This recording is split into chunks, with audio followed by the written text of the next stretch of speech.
Hey guys, welcome back to my channel. In today's video, I'm going to show you simple and effective way to fix notification problem on iOS 26 using iPhone 13 Pro Max. If notifications are delayed, missing silent, or not showing at all, follow these steps. Let's get started. First, open the setting app, tap on notifications.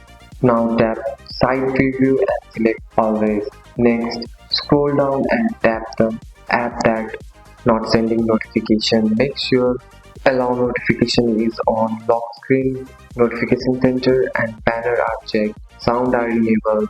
Now go back to the settings. Tap on notifications, then schedule summary. If this is turned on, notification may be delayed.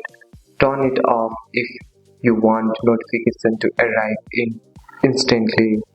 Now on setting, tap on general, tap on background app refresh, tap it again and choose Wi-Fi or Wi-Fi and mobile data. This allows apps to refresh in background and send notification on time.